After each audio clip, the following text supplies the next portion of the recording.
చేయండి, నీతిని షేర్ చేయండి. సైరా తెలుగు న్యూస్ టీవీని సబ్స్క్రైబ్ చేయండి. సైరా తెలుగు న్యూస్ టీవీకి స్వాగతం. సుపరిపాలనలో తొలి అడుగు. ప్రభుత్వం ఏర్పడిన సంవత్సరంలోనే 80% హామీలను నెరవేర్చాం. మంత్రివర్యులు ఎన్ఎండి ఫరూక్. సీఎం చంద్రబాబు నాయుడు, విద్యా మరియు ఐటీ మంత్రి నారా లోకేష్ గారి ఆదేశాల మేరకు మంత్రివర్యులు ఎన్ఎండి ఫరూక్ గారు ఈరోజు నంద్యాల 24వ టీడీపీ ఇన్ఛార్జ్ సాయిరాం రాయల్, జ్యోతి రాయల్ గార్ల ఆధ్వర్యంలో సాయిబాబా నగర్ నందు ఏర్పాటు చేసిన సుపరిపాలనలో తొలి అడుగు కార్యక్రమంలో పాల్గొనడం జరిగింది. సుపరిపాలనకు తొలి అడుగు కార్యక్రమంలో భాగంగా ఇంటింటికి వెళ్లి కూటమి ప్రభుత్వం అందిస్తున్న సంక్షేమ అభివృద్ధి కార్యక్రమాలను వివరించిన మంత్రివర్యులు ఎన్ఎండి ఫరూక్. ప్రతి ఇంట్లో ఉన్న సమస్యలను స్వయంగా అడిగి తెలుసుకుని మై టీడీపీ యాప్ లో స్వయంగా వారి సమస్యలను నమోదు చేసిన మంత్రి ఎన్ఎండి ఫరూక్ తొలి అడుగులో భాగంగా వచ్చిన ఫిర్యాదులను త్వరగా పరిష్కరించాలని అధికారులకు సూచించారు. కార్యక్రమంలో cluster in-charge Sivasankar Yadav, market యార్చర్ హరిబాబు, అజ్మీర్ స్వామి నాయక్, బూత్ ఇన్ఛార్జ్ జాకిర్ హుసేన్, కోమలి మధు తదితరులు పాల్గొనడం జరిగింది.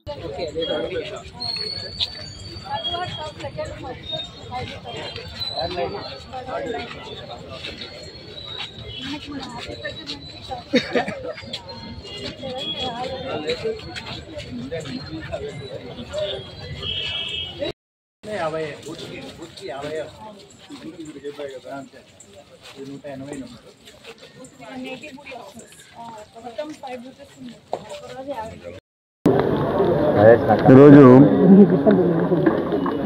సుపరిపాలన తొలి అడుగు. ఈ రోజు నుంచి దాదాపుగా ముఖ్యమంత్రి గారి ఆదేశాల ప్రకారం ప్రతి నియోజకవర్గంలో ఎవరి నియోజకవర్గాల్లో వాళ్ళు మనం ప్రభుత్వం చేపట్టినటువంటి సుపరిపాలన కార్యక్రమాన్ని ఈ రోజు నుంచి ప్రారంభోత్సవం చేయడం జరిగింది.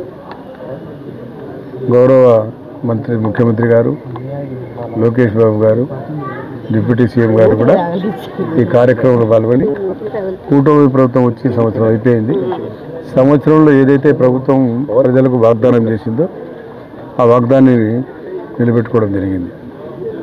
అందులో ముఖ్యంగా నిన్ననే పెన్షన్లు పంచినాం. గత సంవత్సరం జూలై 1వ తేదీ గతంలో రావాల్సిన మేలో, జూన్లో రావాల్సిన రెండు కలిపి ఆయన వచ్చేది 3,000 మేలో, మేమిచ్చే 4,000 కలిపి 7,000 ఇవ్వడం జరిగింది. మరి దాన్ని కొనసాగిస్తూ మేము కూడా ప్రతిరోజు 1వ తేదీ ఇక్కడికి వచ్చి 1వ తేదీ లేకపోయినా 31వ తేదీ ఆదివారం 1వ తేదీ వస్తే 31వ తేదీ పెన్షన్లు ఇచ్చి వాళ్ళందరికీ, పేదవారి అందరికీ ఆదుకోవడం జరుగుతుంది. వారితో పాటు ఎంప్లాయీస్ కానీ, రిటైర్డ్ ఎంప్లాయీస్ కానీ, ఎవరైతే ప్రభుత్వ అధికారులు ఉన్నారో వారికి అందరికీ కూడా 1వ తేదీ సమారంభంగా 2-3 తేదీ వాళ్ళకి జీతాలు వస్తూ ఉన్నాయి. ఆ రకంగా కూటమి ప్రభుత్వంలో, గత ప్రభుత్వంలో మీకు తెలుసు, పెన్షన్లు తప్పనించి మిగతా వారికి అంతా జీతాలు కానీ, జీతభత్యాలు కానీ, అదేవిధంగా ఎన్జిఓస్ కానీ ఎవరికి కూడా జీతాలు సకాలంలో వచ్చేటి కాదు. మరి ఈరోజు ఈ ప్రభుత్వం వచ్చిన తర్వాత అన్ని మంచి కార్యక్రమాలు కూడా చేయడం జరుగుతుంది. ఏదైతే సూపర్ 6 మనం వాగ్దానం చేశామో అందులో మొదటిది ఇది పెన్షన్లది. రెండవది గ్యాస్ ఇస్తామన్నాం. సంవత్సరానికి 2 గ్యాసులు ఉచితంగా మహిళలకు, ఆడబిడ్డలకు 3 గ్యాసులు ఇస్తామని చెప్పడం జరిగింది. ఆ 3 కూడా ఇంప్లిమెంట్ చేసాం. మరి మూడవది ఏముంది? తల్లికి వందనం. అదే నాడికి వస్తున్నామా, తల్లికి వందనం. రాష్ట్ర వ్యాప్తంగా దాదాపుగా 10,000 కోట్ల రూపాయలు తల్లికి వందనం వేయడం జరిగింది. నేను అంతా వెరిఫై చేసిన తర్వాత ముఖ్యంగా మైనార్టీస్కు, ముస్లిమ్స్కి అన్ని బండాయని చూశాను. ఎందుకు ఒక మైనార్టీ మంత్రిగా నా బాధ్యత, కర్తవ్యం కాబట్టి. గతంలో 4,400 మందికి 42,000 మందికి ఇవ్వడం జరిగింది. తెలుగుదేశం పార్టీ వచ్చిన తర్వాత దాదాపుగా 424 కోట్ల రూపాయలు ఇస్తే సరి మేము 718 కోట్ల రూపాయలు మైనార్టీల సంక్షేమం కోసం ఇచ్చాం. అంటే తల్లి వందనం ఎంతమందికి అందుతుందో, లబ్ధిదారులకు ఎంతమంది పిల్లలు ఉన్నారు. ముఖ్యమంత్రి గారు మేము క్యాబినెట్లో మాట్లాడినప్పుడు ఒకరికిద్దరికి ఇద్దామన్నాం. కాదు, పార్టీ మేనిఫెస్టో పెట్టాం, ఎంతమంది పిల్లలు ఉన్నాయి అంతమందికి ఇస్తామని చూశారు మీరు. స్వయంగా మేము కానీ, ముఖ్యమంత్రి గారు కానీ, లోకేష్ గారు కానీ, పవన్ కళ్యాణ్ గారు కానీ, మిగతా మంత్రివర్యులు కూడా అందరూ పోయినారు. అందరూ కూడా ప్రెసిడెంట్గా అందరిని చూసాం. 3 ఉన్న పిల్లలకు, 4 ఉన్న పిల్లలకు, 5 మంది ఉన్న తల్లులు కూడా తల్లికి వందనం వేయడం జరిగింది. మరి ఈ మూడవది దాన్ని డిఎస్సి మన ఎంప్లాయ్మెంట్ జరిగితే ఎక్కడ వస్తుంది? ఎందుకు కోర్టు పోయినారు? కోర్టులో మాత్రం వస్తే ఇవ్వలేదు. డిఎస్సి ఎగ్జామ్ జరపాల్సిందే, ఎవరైతే నిరుద్యోగులు ఉన్నారో వాళ్ళకి ఉద్యోగాలు రావాలని చెప్పడం జరిగింది. అది కూడా అయిపోయింది. మిగిలింది ఉచిత బస్సు ప్రయాణం. అది కూడా ఆగస్టు 15వ తేదీ నుంచి ఆడబిడ్డలు ఎవరైతే ఉన్నారో వారి జిల్లాలో ఎక్కడికైనా పోనీ వరకు అవకాశం మగవారికి కాకుండా మగపిల్లలు కాకుండా కేవలం ఆడబిడ్డలకు శ్రీశైలం అని పోయినా, యాగంటి పోయినా, ఎక్కడికి పోయినా, మహానంది పోయినా వారికి ఉచితంగా బస్సులు మాట్లాడుకొని పోవడానికి సౌకర్యం కలిగించారు. మరి ఈ రకంగా సూపర్ 6 కార్యక్రమాలన్నీ కూడా ప్రభుత్వం మనందరికీ మీకు అందరికీ అందించడం చాలా సంతోషదాయకం. కాబట్టి ప్రభుత్వం ప్రజల్లోకి పోయి మనం ఏం జరుగుతూ ఉంది, ఎట్లా ఉంది ప్రభుత్వ పరిపాలన ప్రజలు తెలుసుకోవాల్సిన అవసరం ఉంది.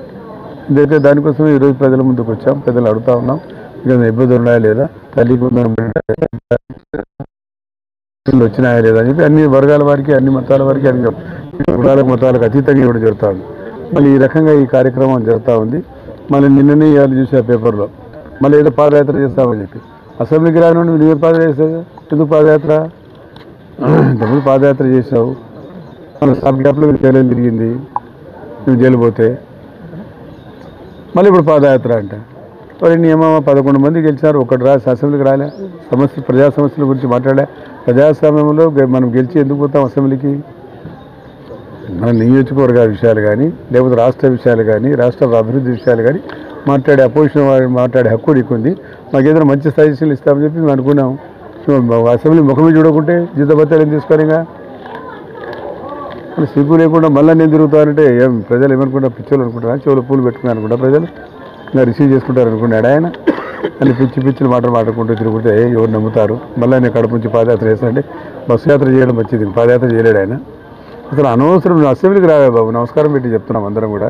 అసెంబ్లీకి వచ్చి మాకు ఏదైనా సజెషన్ ఇవ్వు, మేము 11 మంది గెలిపించుకున్నారు, ప్రజాస్వామ్యం అడుగుతారు, మా నియోజకవర్గం వచ్చినాడా లేదా, శాసనసభ్యుడు ఏమో సమస్యల గురించి మాట్లాడినా లేదని అడుగుతారు, దాని గురించి మాట్లాడాలి. ఊరికి వచ్చి నేను తిరుగుతానంటే ఏం చేయాలి? ఎప్పుడు అధికార కాంక్ష తప్ప వేరే కాంక్ష లేదని ఎవరి కోసం తిరుగుతున్నాం? ప్రజల కోసం తిరుగుతున్నాం. ప్రభుత్వం చేపట్టిన కార్యక్రమాలు ప్రజలకు అందుతున్నాయా లేదా సజావుగా అని చెప్పి దానికోసం ఈ కార్యక్రమం ఏర్పాటు చేశాం. చాలా సంతోషం అని చెప్పి ఎక్కడ కూడా నెగిటివ్ రాలేదు. అందరూ కూడా ఇళ్ల స్థలాలు కూడా కావాలి, ఇళ్ళు కావాలని అడుగుతున్నారు. పట్టణ ప్రాంతాల్లో మొదటి నుంచి చెప్తా ఉన్నాను, ఇప్పటి నుంచి కాదు, 30-40 సంవత్సరాల నుంచి కూడా చెప్తా ఉన్నాను. పట్టాలు ఇచ్చిన తర్వాత దయచేసి మీరు పోండి, మాకేదో ఉన్న పల్లెల మధ్యలో ఉంది మా ఇల్లు, మేము అంత దూరం పోలేము, మాకు ఆటోలో కూతురు మేమైతే కూలినా, అది వస్తాను అందులో కాదు. మా స్థలాలు ఎక్కడ ఉన్నాయి? నేను స్థలం దొరకాలంటే ₹1,00,00,000 ఉంది ఎక్కడ కొనాలంటే. కాబట్టి దయచేసి స్థలాలు ప్రభుత్వం చెప్పింది అర్బన్ ఏరియాలో 2 సెంట్లు, రూరల్ ఏరియాకి 3 సెంట్లు ఇస్తామంటారు ముఖ్యమంత్రి గారు. 3 సెంట్లు అయితే దాదాపుగా నేనే 3.5 సెంట్లు ఉండా.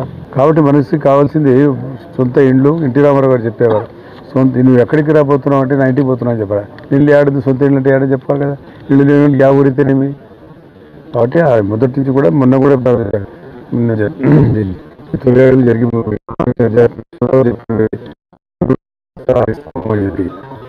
మీద బాధ్యత ఉంటుంది. ఇల్లు నమ్ముకోదు. మగవాడితే ఇతర కార్యక్రమాలు ఉంటాయి కాబట్టి ఏదైనా బలహీనత వల్ల అమ్ముకుంటాడు కాబట్టి అమ్ముకోకూడదని కేవలం ఆడబిడ్డలకి ఇవ్వాలి నిర్ణయం తీసుకోవడం జరిగింది. ఆడబిడ్డలు కూడా ఎక్కడ పోతే ఎక్కడ అడుగుతూ ఉన్నారు. తప్పకుండా ఇస్తాం. మనం ఎక్కడ ఇస్తాము ఏమి కథ అని మీరు ఆలోచన చేయగలి. మాకు ఎక్కడ స్థలాలు ప్రభుత్వ స్థలాలు ఎక్కడో ఎక్కడ ఇస్తాం. దయచేసి పొండి అని చెప్పి మరొకసారి తెలియజేసుకుంటాను. జై హింద్.